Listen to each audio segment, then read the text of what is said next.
Viva e bem-vindos a mais um Dúvidas Públicas. Esta é a entrevista de Economia da Renascença que pode ouvir sempre a esta hora na rádio e está disponível em podcast e em rr.pt.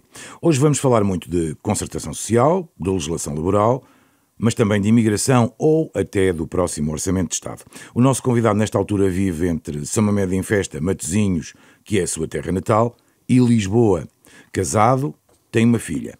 Homem do Norte, concluiu o 9º ano de escolaridade na Escola Básica de Custóias, depois frequentou um curso profissional de eletromecânica, aos 17 anos entrou para a Autosueco, 5 anos depois foi eleito delegado sindical pelos colegas da empresa. Em 2006 passou a ser sindicalista a tempo inteiro, digamos assim. 10 anos mais tarde, em 2016, assumiu o cargo de coordenador da União de Sindicatos do Porto. Em fevereiro do ano passado é eleito secretário-geral da CGTP.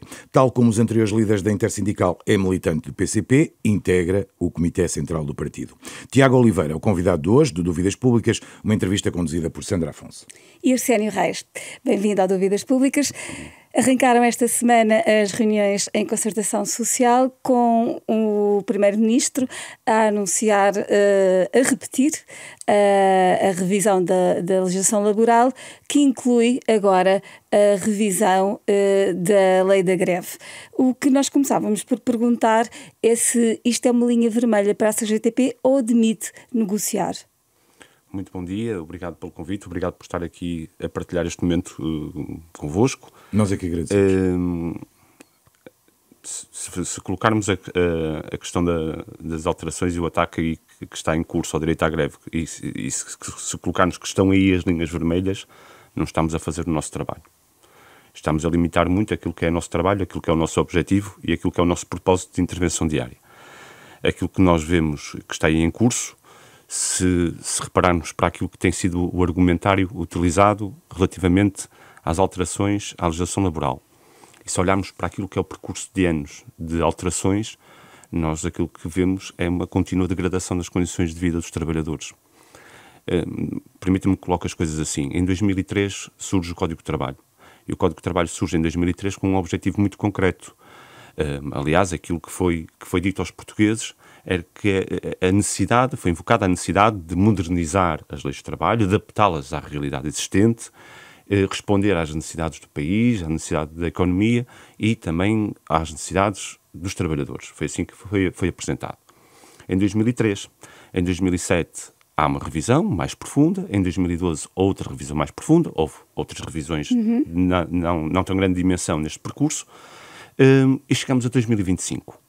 Em todas estas revisões, aquilo que foi dito foi que o Código de Trabalho necessitava de revisão para adaptar à situação atual, para modernizar, para responder aos interesses do país e dos trabalhadores. O que é que comparamos relativamente a 2003 até 2025? Uma degradação completa das condições de vida e direitos laborais dos trabalhadores. Acha que os trabalhadores neste processo têm perdido direitos? Basta para isso, e que quem nos está a ouvir que se questione quais foram as alterações que sentiram e as transformações que sentiram nas suas vidas e nos seus locais de trabalho desde 2023 até agora. Basta para isto só olharmos para aqueles que hoje entram para o mundo do trabalho e a garantia que têm relativamente a um futuro diferente daqueles que tiveram os trabalhadores no passado.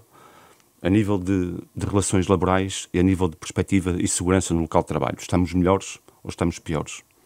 A nível da desregulação dos horários de trabalho, estamos melhores ou estamos piores? Aqueles que nos acusam diariamente de centrar a discussão nos salários e que dizem que estamos sempre a falar da mesma situação e dos mesmos problemas. Mas nós falamos das mesmas situações e dos mesmos problemas porque, se formos avaliar, não há alteração nem resposta aos problemas dos trabalhadores durante todos estes anos. Nós já vamos detalhar ao pormenor as alterações, possíveis alterações à lei do trabalho, mas em relação à lei da greve. Sim. Relativamente à questão da lei da greve, nós sabemos o porquê que ela está em cima da mesa, sabemos qual é o objetivo, não é um objetivo recente, não é um objetivo de agora, e sabemos quem a promove. Só para situar que quem nos está a ouvir, o objetivo do Governo é garantir serviços mínimos sempre. Certo. E obviamente que isto ainda terá que ser aprofundado e perceber a verdadeira dimensão daquilo que o Governo quer propor, porque ainda não foi apresentado. Mas há aqui uma questão central. é que nós temos que perceber que isto não é uma medida, nem uma intenção de agora. Temos que perceber e ter a noção de quem é que está a promover esta alteração, qual é o objetivo desta alteração, porque se nós... Tiago, mas explique-nos.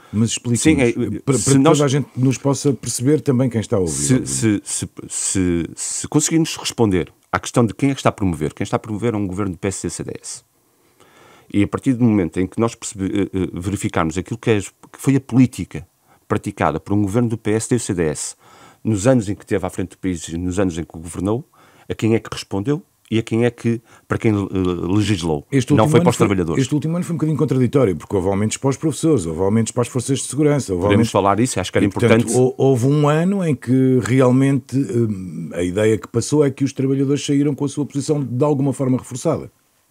Uma boa pergunta e é importante esclarecer. Exatamente. É que por isso que nós a temos aqui, exatamente. O governo, no ano passado, houve de facto avanços naquilo que foi a valorização salarial de alguns setores da administração pública, de alguns setores, mas nós não podemos esquecer qual foi o contexto em que isto aconteceu e porquê que isto aconteceu. O governo ganha eleições com promessas eleitorais que lhes permitiram, obviamente, catapultar o resultado eleitoral que teve. Nós lembramos perfeitamente as inúmeras lutas dos professores do setor de educação em torno da valorização das carreiras e das profissões. Lembramos perfeitamente, a nível da administração pública, as grandes lutas levadas a cabo pelos médicos, pelos enfermeiros, das forças de segurança. Não se disperse. Em relação à lei da greve. Relativamente, eu não estou a fugir, Não, está só a responder às nossas perguntas. A questão da lei da greve. Portanto, se nós conseguirmos responder quem é que está a promover, percebemos de facto qual é o objetivo. O governo PSD-CDS, olhamos para aquilo que é o passado da sua política, a quem é que serviu, a quem é que respondeu, não foi aos trabalhadores. Portanto, logo a partir daqui, percebemos qual é a urgência deste governo em avançar com esta medida em concreto. E depois, se percebermos o contexto em que ela é colocada, também vamos perceber qual é a dimensão e o objetivo. Eu digo isto porque esta questão teve mais efeito e mais dimensão na última luta que os trabalhadores do setor ferroviário desenvolveram em plena campanha eleitoral. Foi este governo que tentou, dentro daquela luta daqueles trabalhadores, aproveitar-se de uma situação em concreto para colocar no espaço mediático a necessidade de alteração à lei da greve. Mas o que este governo não disse em momento algum foi o porquê e a razão da luta daqueles trabalhadores. Isto é culpa inteira do governo da falta de resposta. Havia um compromisso assumido. Havia um compromisso. Os sindicatos, a plataforma sindical acordou, a administração da empresa acordou, o governo acordou, não pôs em prática, não aplicou. Até hoje ainda estamos à espera. Aliás, é uma questão ainda em aberto. Ora aí está, quer dizer, o governo afirmou na altura da greve que não tinha condições, por estar em período eleitoral, de pôr na prática aquilo que tinha sido acordado. Ora, passa este tempo e os trabalhadores continuam sem ver o seu acordo definido. E, portanto, já retomaram as negociações? Já agora são à parte? Aquilo que eu conheço da última posição dos sindicatos do setor, ontem saiu uma posição dos sindicatos do setor, foi exigir ao governo reuniões e resposta àquilo que tinha sido acordado anteriormente. Portanto, se nós percebermos que foi o governo, de forma oportunista, que aproveitou uma situação criada por ele próprio para avançar com uma alteração à lei da greve, nós percebemos o objetivo concreto daquilo que serão as propostas futuras relativamente a essa questão. E sobre a direito à greve, mais propriamente dito, ao contrário daquilo que tentam passar, a greve é o último patamar de luta do trabalhador. É o último patamar. Antes de chegar ao processo de greve, há um conjunto de outros processos que são seguidos para tentar chamar a atenção à administração, para tentar chamar a atenção ao governo, daquilo que é uma reivindicação concreta dos trabalhadores. Há plenários, há abaixos assinados, há reuniões, há um conjunto de matérias que os trabalhadores executam, que os sindicatos executam, até tentar atingir os seus objetivos. Qual é a questão aqui? É que a greve é o último patamar da luta. O trabalhador, quando assume a greve, assume ciente que vai perder o tempo de trabalho, vai perder salário a fazer a greve. E não há nenhum trabalhador que faça a greve por fazer a greve. Aliás, esta questão da greve da CP teve a adesão e a dimensão de participação exatamente porque os trabalhadores, todos eles se reviram naquilo que eram os objetivos da greve. Mexendo um setor sensível, e agora pergunto ao Tiago Oliveira, enquanto cidadão, não tanto enquanto secretário-geral da CGTP, como utilizador, embora não se distingam os dois, como é evidente que é o que me vai dizer, mas sendo um setor sensível, não acha que a própria sociedade olhou para aquela greve, para aquele protesto, de uma forma que pode ser negativa também para a luta dos trabalhadores, usando um bocadinho aquilo que era a ideia que o Tiago estava a tentar passar? Também é importante também esclarecer uma questão, que é a questão dos serviços mínimos. Que é a grande questão, no fundo, que também está aqui. E informar sobre isso. Foram decretados serviços mínimos para aquela greve. O Tribunal decretou serviços mínimos. Salvo erro, foram 15%. A própria administração da CP é que, tendo em conta o número decretado, entendeu que não havia condições de segurança para a execução do serviço e não estabeleceu. Não os colocou em vigor. Não os colocou em vigor, exatamente. Portanto, havia serviços mínimos. Esta questão dos serviços mínimos, da maneira como está a ser colocada, é um logro. Porque os serviços mínimos já existem nos tribunais arbitrais para decidir em cada setor de atividade os serviços mínimos. Que são decididos protesto a protesto. Greve a greve. Há um período de discussão que, se não houver entendimento entre as partes, há um tribunal arbitral que irá decidir... O que acontece em todos os setores, aliás, não é só no caso dos ferroviários. Aquilo que serão os serviços mínimos a executar naquele período de greve. Nós temos exemplos de setores de atividade que os serviços mínimos declarados são superiores ao normal funcionamento diário das instituições. Isto é uma realidade. Já tinha referido isso esta semana, não sei se as pessoas entenderam essa sua declaração. Quando diz que são superiores, isso quer dizer o quê? Dar aqui um exemplo concreto. Sim. Isto também revela a falta de trabalhadores que existe hoje na administração pública, para percebermos o porquê disto acontecer. Nós temos de tal forma os serviços públicos degradados e com tremenda falta de profissionais que já se trabalha nos mínimos dos mínimos diariamente nos serviços públicos. Os trabalhadores que lá estão já são o mínimo dos mínimos. Já é impossível reduzir mais aquele número.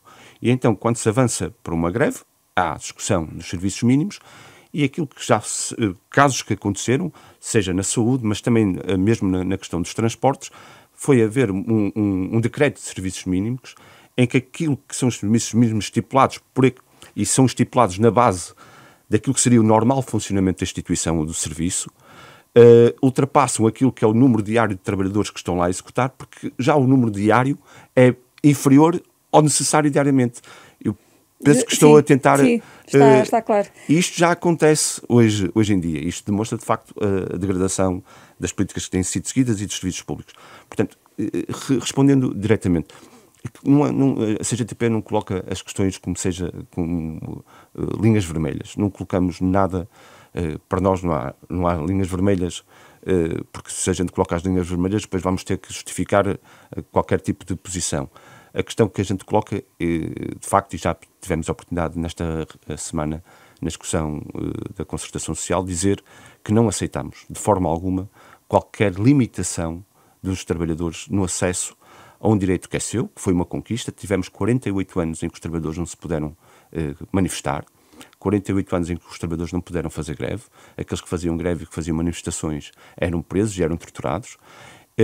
Foi uma conquista do 25 de Abril o direito à greve e o direito de manifestação. É uma forma de luta para equilibrar uma balança completamente desequilibrada relativamente àquilo que é o poder que têm as entidades patronais relativamente àquilo que é o poder de intervenção e de reivindicação dos trabalhadores. Portanto, é uma maneira de equilibrar a balança e, em momento algum, vamos aceitar qualquer tipo de... Mas estão abertos a negociar? Não há negociação possível se for em algum momento para retirar ou criar qualquer tipo de condicionalismo. Mas então deixe-me fazer-lhe a pergunta ao contrário. Temos que conhecer primeiro aquilo que é aquilo que virá do governo. A CGTP estará literalmente contra qualquer alteração à lei da greve, ou acha que, apesar de tudo, esta pode ser uma oportunidade para melhorar aspectos que possam estar, não vou dizer mal, vou dizer eventualmente menos bem? Não consigo colocar um ponto final naquilo que me está a colocar, porque para já não conhecemos aquilo que é a verdadeira proposta. Mas há uma questão aqui central. E a CGTP nesse aspecto é clara e nunca se desviou dos seus princípios. Que é, em momento algum, vamos desviar daquilo que nós somos e de procurar sempre a melhoria das condições de vida dos trabalhadores. E a questão do acesso à greve é uma questão fundamental para garantir essa melhoria das condições de vida. Qualquer proposta, em qualquer matéria, que vise reduzir os direitos dos trabalhadores, não contem com a CGTP para nada. E digo isto dando exemplos concretos que posso aqui dar. Olha, por exemplo, o acordo tripartito que foi assinado em outubro do ano passado, de valorização salarial, que mais uma vez vieram dizer que a CGTP não assinou o acordo. Ora, e passado 6 meses veio-se a provar que a CGTP tinha razão. E se me permite estes desvios, digo já aqui uma questão central e porquê. Assinou-se um acordo de rendimentos em outubro do ano passado para atingir, por exemplo, o salário mínimo nacional em 2028 de 1.020 euros. Foi o acordo, é o que está no acordo. Nós dissemos que aquele valor não respondia aos interesses e às necessidades dos trabalhadores. Ora, passados 6 meses bastou haver eleições para haver mais dinheiro para o salário mínimo e para o reforço do salário mínimo nacional. É inadmissível isto. É inadmissível quando numa campanha eleitoral já se passa da primeira proposta para os 1.100 euros em 2029. Há dinheiro. A questão é sempre a questão política e decisão política. As greves ainda são um protesto eficiente, Tiago Oliveira? São um patamar de luta. É o momento em que o trabalhador tem, é aquele momento em que o trabalhador tem para dizer que sem ele nada funciona. E por isso é que as greves têm o impacto que têm. Por isso é que a greve da CP tem o impacto que tem, ou por isso é que a greve dos transportes... Isso conduz-me à próxima pergunta, que é, e elas são tão eficientes no público como no privado? É que no público, de facto, nós notamos muitas vezes esse impacto e esse efeito. Nota-se o impacto pela dimensão, pelo impacto que tem na sociedade. Mas a CGTP não tem só funcionários do setor público, também responde por trabalhadores do setor privado. Certo, e o que lhe pergunto é, o nível de eficiência é igual? Mas respondendo a isso, é óbvio que a greve na administração pública tem um impacto muito mais visível na sociedade. A administração pública, a dimensão é uma coisa completamente diferente. No setor privado, a greve é dirigida a uma empresa, a um local de trabalho, tem uma dimensão, uma visibilidade completamente diferente. Os efeitos da greve são fundamentais e são aqueles que em todo momento permitiram o alavancar das condições de vida. Os efeitos, nós temos uma palavra de ordem que diz que quem luta nem sempre alcança, quem não luta perde sempre. Podemos não atingir 100% dos objetivos, mas uma coisa garanto, sai sempre, fruto da luta dos trabalhadores, melhoria das suas condições de vida, melhoria nos seus direitos, melhoria nos seus salários e, portanto, para nós é fundamental continuar a ter a luta dos trabalhadores como passo determinante para uma sociedade mais justa e a questão da greve, lá está, como sendo o último patamar da luta, é essencial nesta afirmação. Começou por dizer que o próprio Código de Trabalho tem sido revisitado para acompanhar o que tem sido também a atualização do trabalho. Não sente também a necessidade de atualizar as formas de luta, reinventar as formas de luta? Se alguém me disser que tipo de outras formas de lutas é que podem ser executadas, nós cá estaremos para ouvir e para analisar. Há uma questão, vamos lá ver, nós sabemos nós sabemos e conhecemos, a CGTP quando fala de conhecimento, nós não falamos de cor, nós não somos aqueles que dizem que as coisas estão más, mas não sentem na vida a realidade da situação. Nós sabemos qual é a realidade da situação, nós vimos nos locais de trabalho, nós estamos todos os dias nos locais de trabalho. E por isso há uma questão aqui central, é que nós sabemos qual é a luta que temos pela frente, sabemos quais são os mecanismos que temos que utilizar para atingir os nossos objetivos, para ultrapassar as desigualdades que existem. Se em algum momento houver qualquer tipo de proposta de alteração, nós temos inúmeros métodos de nos fazermos ouvir. Mas esta discussão coloca-se... Nós discutimos com os trabalhadores formas de luta diariamente nas empresas, lá está. A questão da greve não é a primeira questão a ser abordada, são formas de luta. Sim, como disse, é a última solução. Por exemplo, a hora do almoço. Os trabalhadores têm o seu horário de almoço. não é a primeira vez nem a segunda vez que os trabalhadores aproveitam aquela hora de almoço para, por exemplo, se concentrar à porta da empresa, naquela hora, para dar dimensão e visibilidade do seu descontentamento. Não atinge diretamente nenhum momento da produção, mas não deixamos de denunciar aquilo que se passa no local de trabalho. Nós discutimos, os trabalhadores sabem que nós discutimos com eles, estamos sempre abertos a essa discussão. Venham propostas, e se forem propostas que nos permitam avançar na melhoria das condições de vida e dos direitos dos trabalhadores, cá estamos. A minha pergunta é, na era das redes sociais, na era das novas tecnologias, porque é que os sindicatos não aproveitam também essas novas ferramentas para o protesto? Nós temos, a CGTP tem uma forte intervenção nas redes sociais, temos constantemente uma atualização diária daquilo que é a nossa atividade. Se os trabalhadores forem ver às redes sociais, à página da CGTP, todos os dias há iniciativas de luta que são transmitidas, que são dadas a conhecer às pessoas, aos trabalhadores, e nós temos uma intervenção diária nesse aspecto. Agora, nós sabemos como é que funcionam as redes sociais, sabemos os critérios de utilização.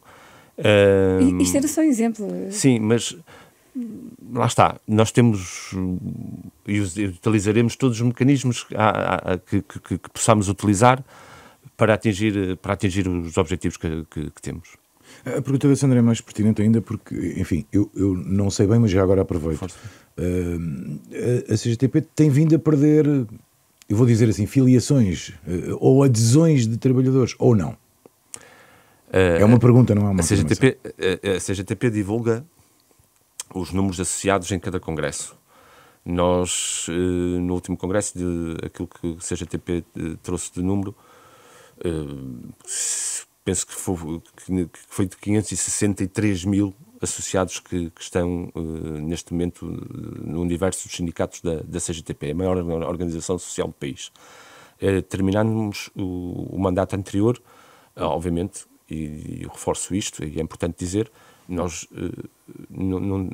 e fazemos esse levantamento e temos essa preocupação, não entram só trabalhadores, há muitos trabalhadores que saem de associados dos sindicatos, por inúmeras razões, por questões de reforma, por questões de mudança de empresa e de local de trabalho, por uma questão que podemos abordar, que é importantíssima, que tem a ver com a estabilidade do trabalho, estabilidade no que diz respeito à precariedade, às pressões patronais, que era importante termos noção daquilo que é o verdadeiro impacto que estas pressões têm no local de trabalho. E nós fazemos esta contagem. Mas terminamos o congresso passado com um crescimento de número de associados. E este ano, já os dados que a gente tem é que estamos a continuar a cumprir aquilo que são as nossas metas estabelecidas de sindicalização para este mandato. E isso representa um aumento? Neste momento, sim. Sendo que 563 mil no universo dos trabalhadores portugueses é o número que ficará aquém daquilo que vocês pretenderiam. Nós não podemos comparar. Essa também é uma questão pertinente e nós temos essa discussão. Nós não podemos comparar, e por isso é que eu estava a tentar fazer a ponte quando estava a falar sobre esta questão. Nós não podemos comparar aquilo que era a realidade no mundo do trabalho e com os índices de sindicalização existentes em 74, esperar que hoje estes índices de sindicalização no contexto atual das relações de trabalho se mantenham, sejam os mesmos. Isso é impossível fazer essa comparação. Nós temos que perceber quais são as relações de trabalho hoje existentes, nós temos que perceber aquilo que é o sentimento dos trabalhadores, nomeadamente, quando digo sentimento, estou a falar da questão concreta das relações nas empresas e nos locais de trabalho. E depois não esperar que isto depois tenha reflexos no nível de organização. Claro que tem. Nós não estamos perfeitamente cientes disso. E por estarmos perfeitamente cientes disso é que nós continuamos a lutar por uma inversão completa daquilo que é a política seguida. Porque o trabalhador tem todo o direito de se organizar. de estar numa estrutura que o represente, de lutar de forma organizada por melhores condições de vida e de trabalho. Agora, aquilo que nós assistimos constantemente com as alterações que existem no mundo do trabalho é retirar essa capacidade ao trabalhador, colocar ao trabalhador a individualização das relações laborais. Quando isto, nós sabemos perfeitamente, quando isto acontece, o objetivo é que a parte mais fraca, que será sempre uma relação trabalho-trabalhador, entidade patronal, a parte mais fraca, se individualizarmos a questão, será sempre o trabalhador. E, portanto, esta é que é a realidade. Saltando um bocadinho à frente, em relação aos dados da negociação coletiva em 2024, sim, duplicaram no último ano as convenções que admitem a adesão individual dos trabalhadores.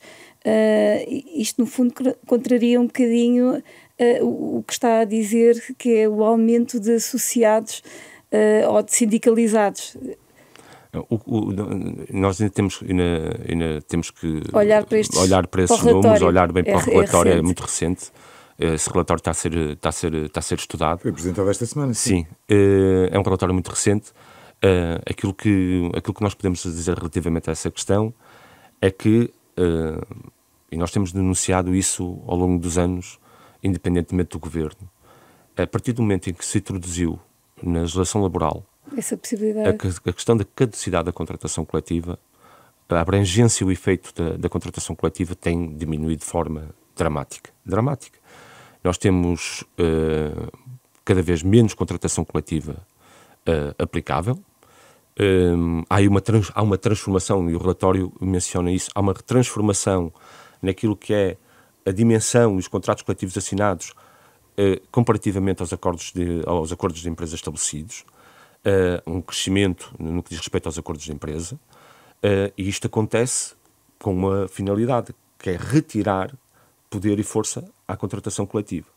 E isto acontece desde 2003, desde a introdução do Código de Trabalho, acontece, e nós temos denunciado, porque há um mecanismo que permite aos patrões avançarem sempre que não estão de acordo com a caducidade da contratação coletiva, portanto deixa de estar aplicável.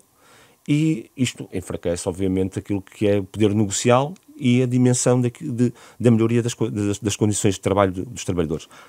O número, neste momento, de trabalhadores que foram, no ano passado, que foram abrangidos por negociação da contratação coletiva e que viram revista a sua tabela salarial, estamos a falar de cerca de 918 mil, acho eu.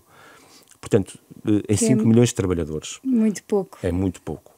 E isto é muito pouco e nós temos que perceber porquê. É muito pouco porque as entidades patronais, os patrões, aquilo que fazem quando se sentam à mesa das negociações com os sindicatos, com esta ferramenta que têm ao seu dispor, é dizer, ora ok, vamos lá discutir. Banco de horas. Os sindicatos dizem não, porque nós sabemos qual é o objetivo do banco de horas, é ter o trabalhador a trabalhar sem pagar o trabalho extraordinário. Nós dizemos não, e eles dizem, então se não há assinatura do contrato coletivo de trabalho, aquilo que vocês querem, que é a revisão salarial, não há revisão salarial. E então avança-se com a caducidade do contrato coletivo de trabalho. E isto é uma ferramenta que o governo lhes Sim, este relatório revela que diminuíram, as convenções coletivas diminuíram 20%. Certo. Mas, por outro lado, também diz que incluem mais trabalhadores. Isto é um mau balanço para a CGTP? A questão, eu penso que o relatório aquilo que coloca é que no global dos instrumentos de regulação coletiva de trabalho há uma maior abrangência de trabalhadores. Isso. No global.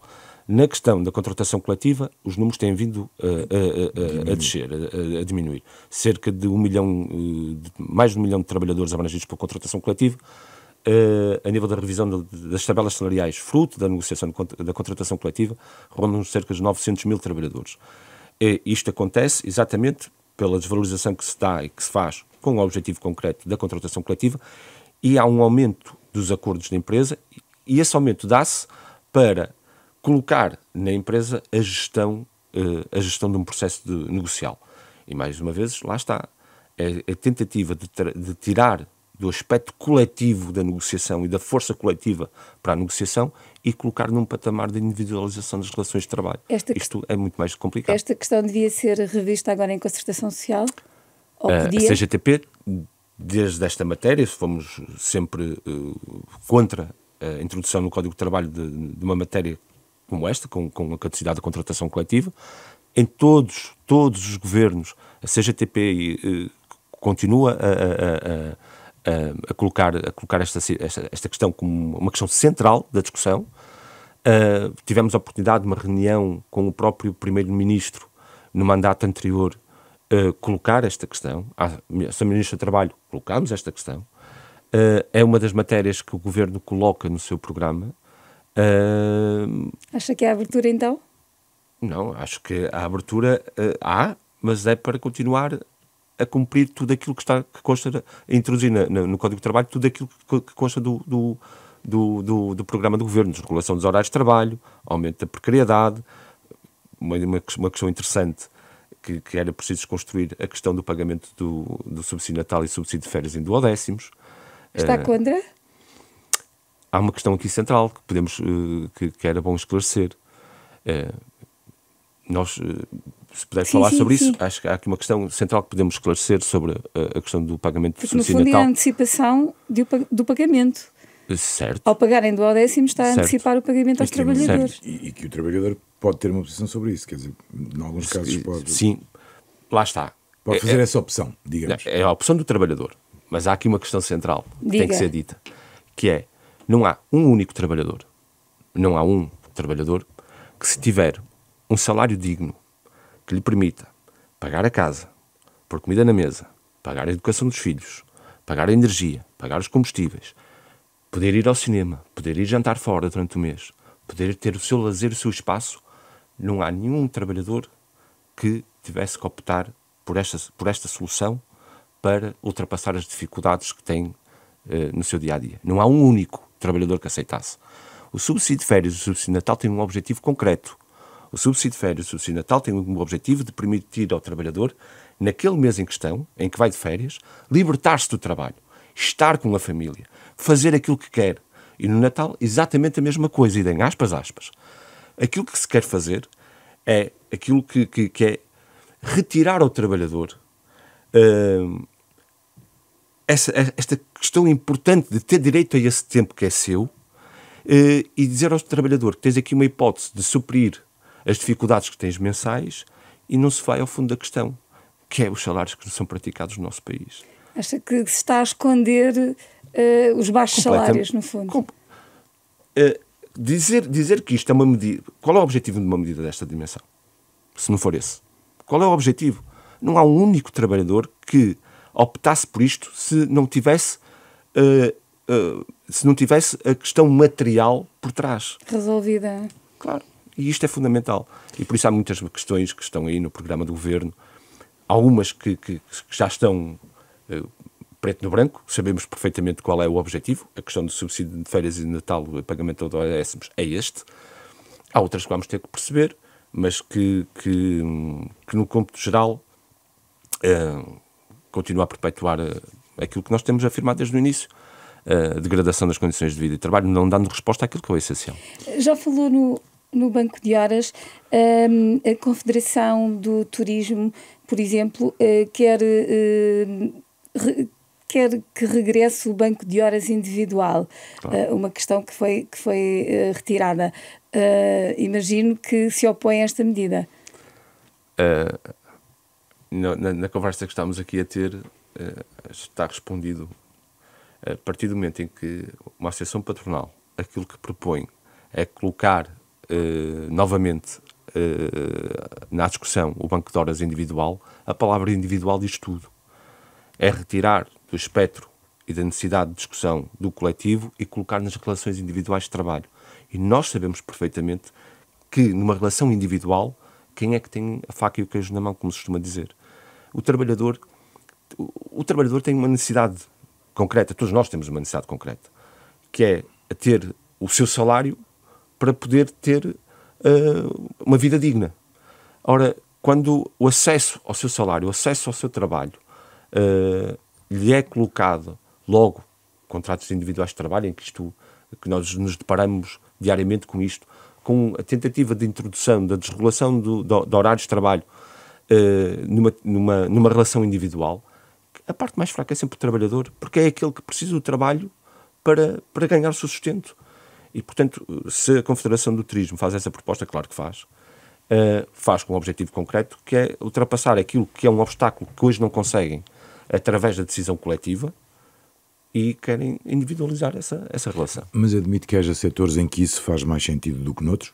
Estou a falar do turismo, que haja até ligado a eventos, ligado a... Enfim, em que a duração até das ações, por vezes, não é assim tão duradoura para... E posso lhe dar inúmeros exemplos em que o banco de horas grupal foi combatido e derrotado pelos trabalhadores nos locais de trabalho.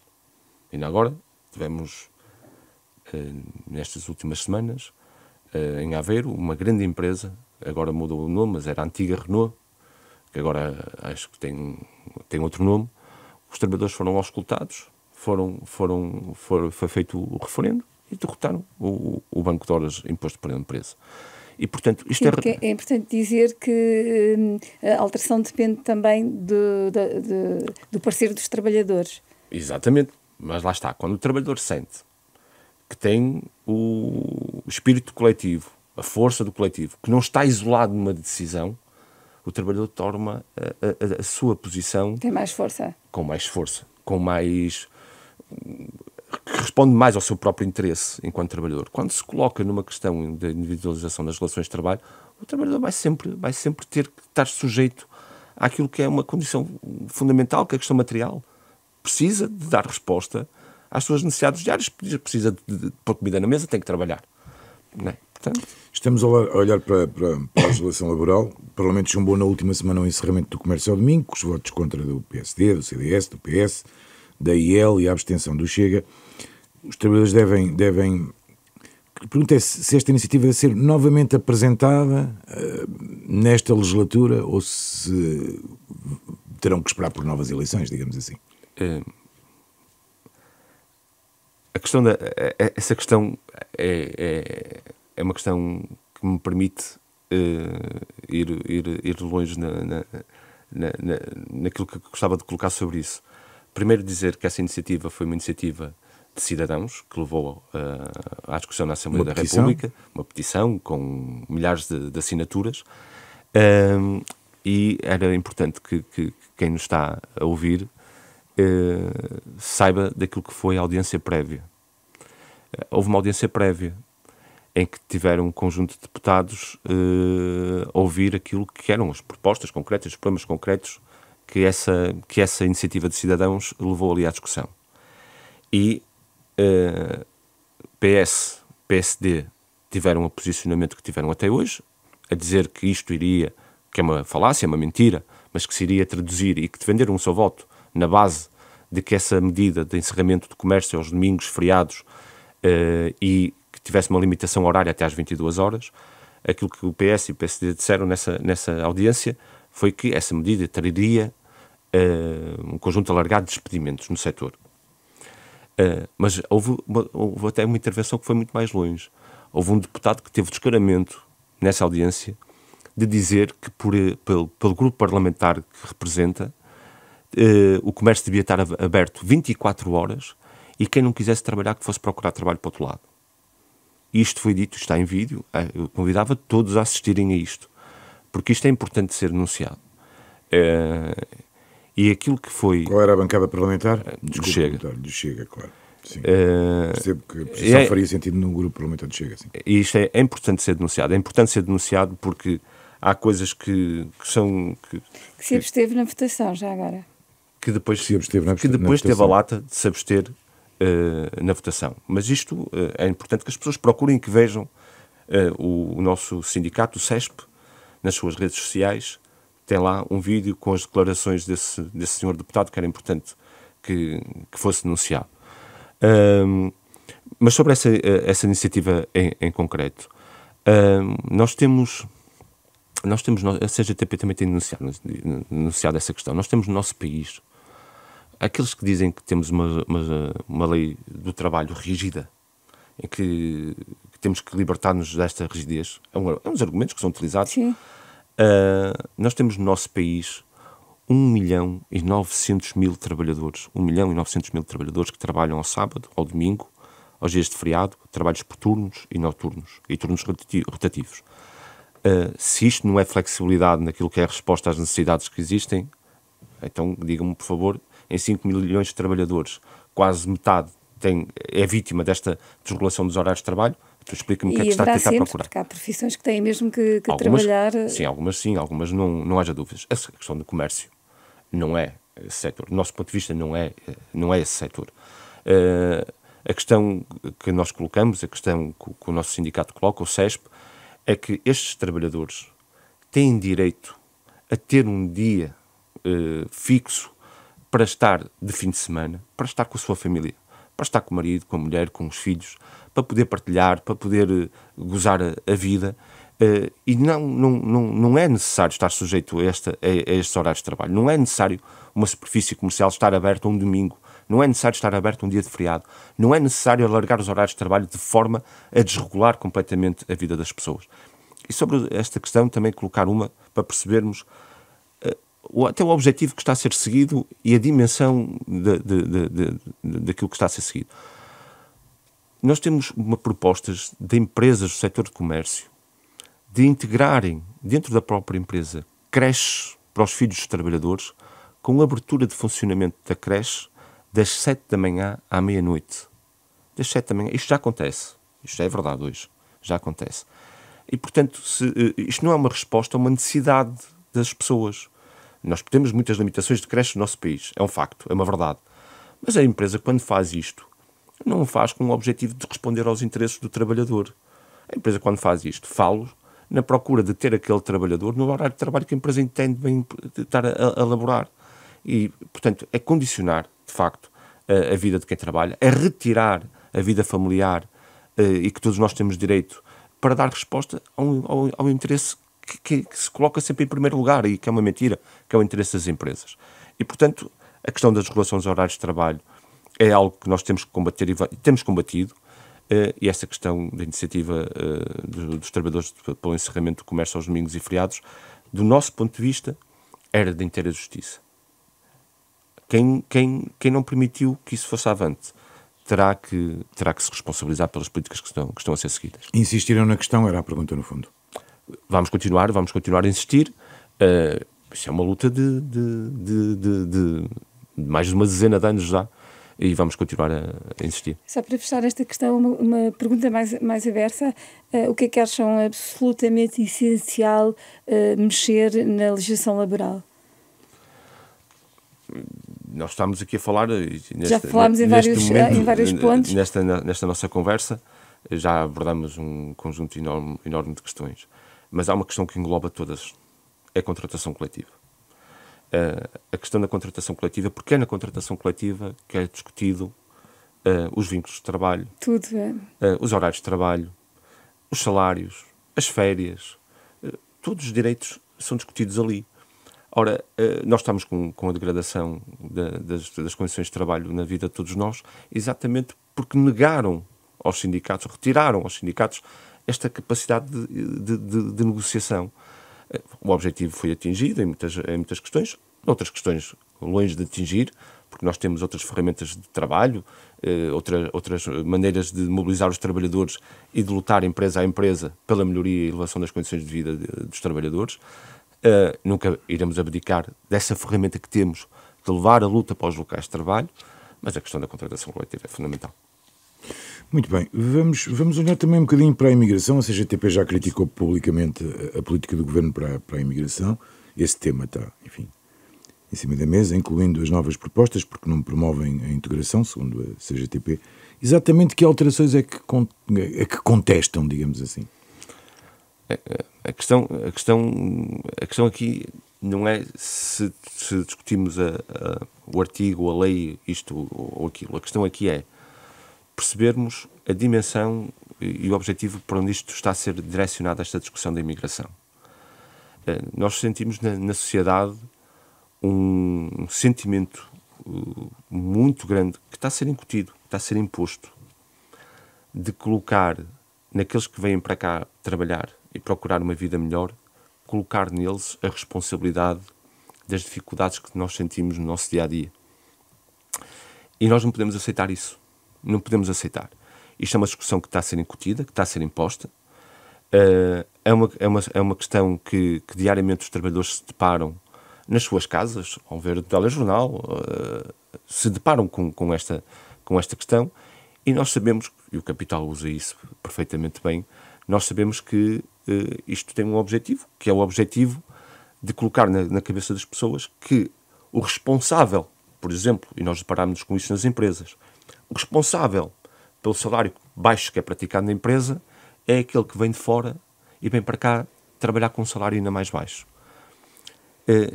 Isto é um problema muito grande, porque aquilo que é o objetivo, seja nos salários, seja nos direitos, seja na justificação que dão aos serviços públicos, ao Serviço Nacional de Saúde, agora até falam da Segurança Social. Repare que o objetivo é retirar da discussão pública, retirar da opinião e da intervenção do trabalhador aquilo que é o fundamental, que é perceber que quem é que se está a aproveitar dos dois no local de trabalho para pagar os baixos salários e quem é que está a explorar os dois. Aquilo que acontece no mundo do trabalho na empresa não é o trabalhador que vem de fora para o local de trabalho e que ganha o salário de miséria que tem. Não é esse o problema. O problema é que aquele que está a explorar esse trabalhador que vem de fora e que lhe paga um mísero salário, utiliza-o para obter exatamente o mesmo rendimento que ganha do outro trabalhador e utiliza-o a ele para manter o salário do que está cá, um salário baixo. Mas concorda que alguma coisa teria que ser feita até para garantir condições mínimas de direitos sociais a quem entra no país? Isso já existe. Essa questão já existe. Mas quando vemos imagens de pessoas a ocuparem espaços mínimos sem condições de quase celebridade, não é? Certíssimo. Certíssimo. Eu presumo que a CGTP também não gosta de ver esses cenários. Não, certíssimo. A questão é a falta de resposta que existe. A falta de resposta é que existe. Não são esses trabalhadores que vêm cá criar condicionalismos, sejam eles quais forem. A falta de resposta é que existe. Existe falta de resposta na habitação, existe falta de resposta na saúde, existe falta de resposta em inúmeros setores, mas a culpa não está em responsabilizar... Não, com certeza que quem chega à procura de uma vida melhor, como muitos portugueses foram à procura de uma vida melhor, não pode ser responsabilizado. O que lhe pergunto é se nós não temos que ter, digamos, a razoabilidade de dizer que temos um limite de condições de acolhimento. Repare, o limite prende sempre... Estou a questioná-lo, não estou a afirmar nada. Mas o limite, não me entenda mal. O limite prende sempre com uma questão central, que é o direito ao trabalho, trabalho com direitos e um salário digno.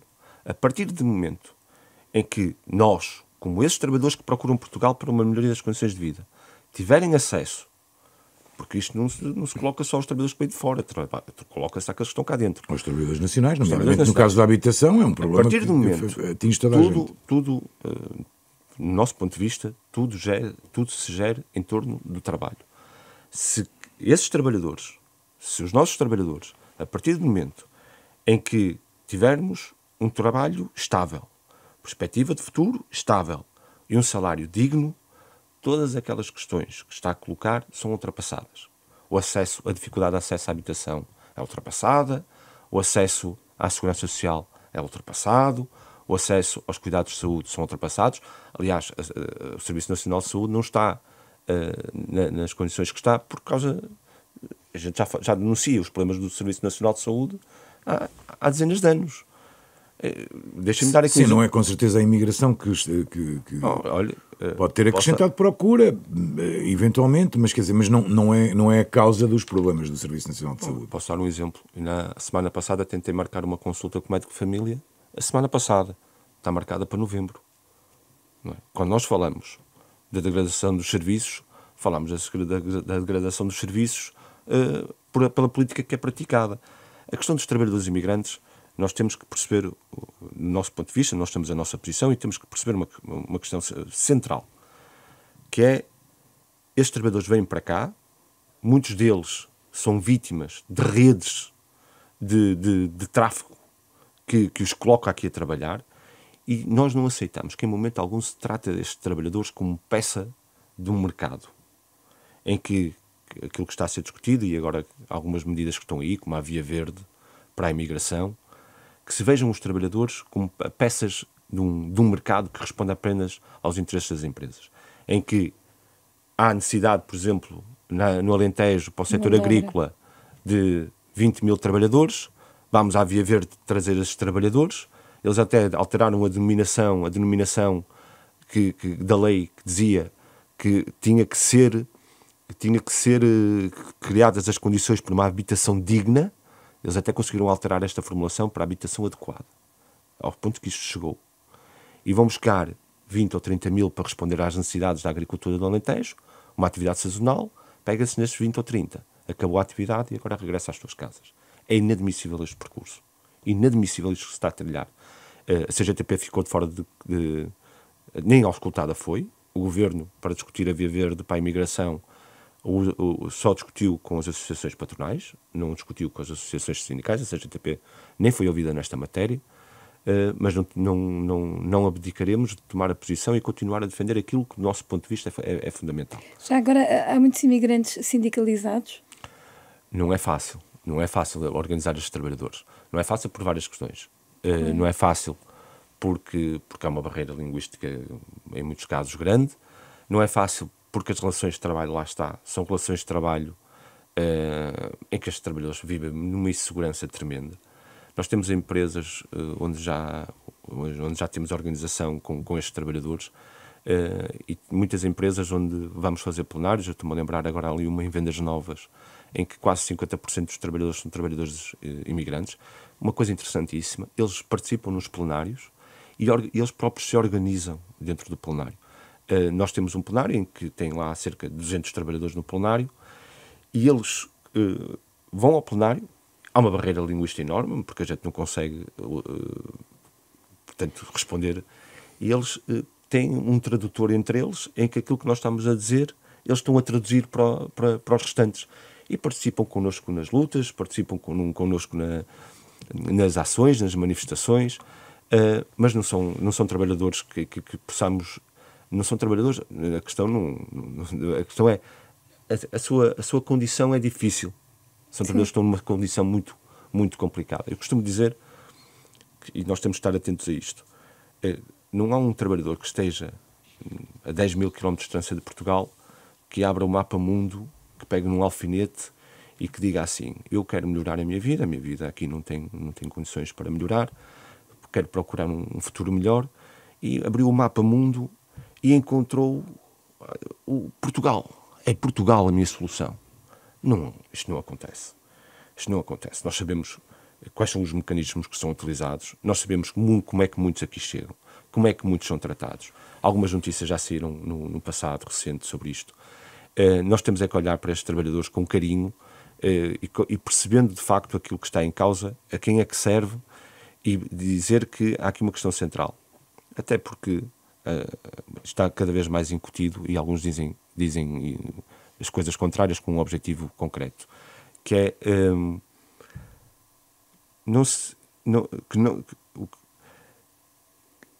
querem colocar aquele que pouco tem contra aquele que nada tem, em vez de direcionar a luta para aquele que ganha que ganha muito com a exploração dos dois.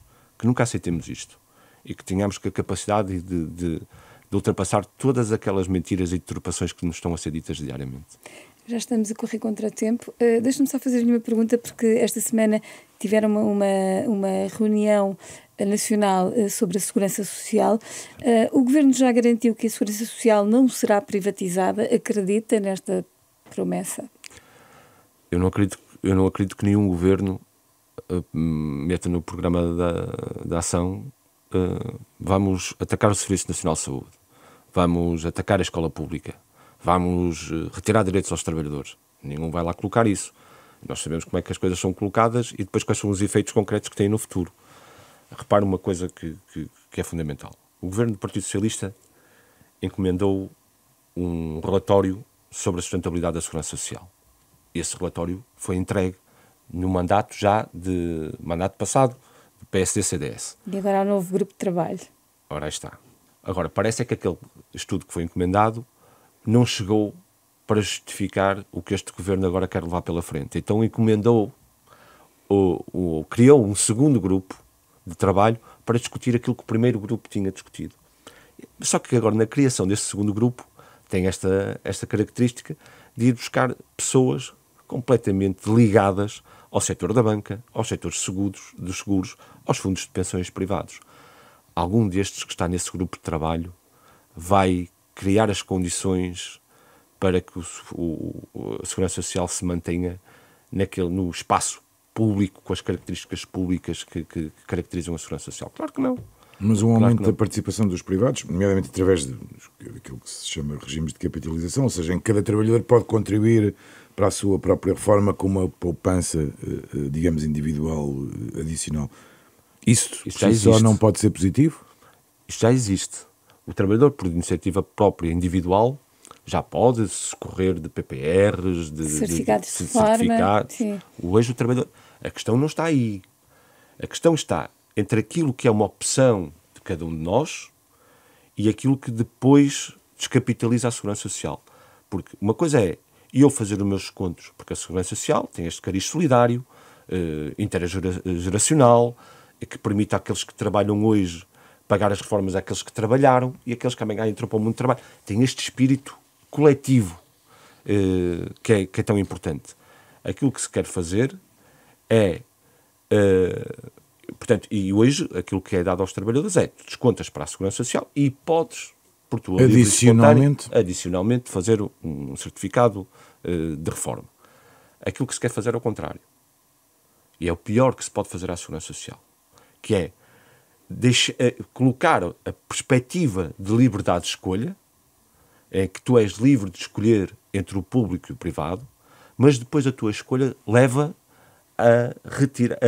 a deixar de contribuir para a Segurança Social e passar a contribuir para o setor privado. Isto é o pior que pode acontecer à Segurança Social.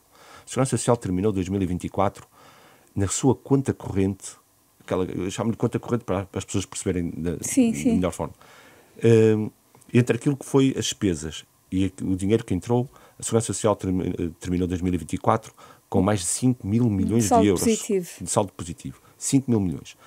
A seguir esta linha, o que o Governo quer é que amanhã a Segurança Social, em vez de 5 mil milhões, passa a ter 4 mil milhões, daqui a 2 anos 3 mil milhões, daqui a 10 anos passa a ter 1 mil milhões e depois saldos negativos. E aquilo que vai acontecer quando chegar ao saldo negativo vai ser exatamente igual àquilo que o Governo hoje diz relativamente ao Serviço Nacional de Saúde e à escola pública.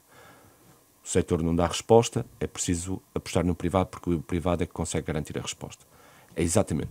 Desinvestiu-se no Serviço Nacional de Saúde de forma drástica, meios, profissionais, estrutura, degradou-se completamente o Serviço Nacional de Saúde. E o que é que o Governo agora faz? Entrega ao setor privado centros de saúde, PPPs, com o objetivo de dizer que o privado é que é a solução.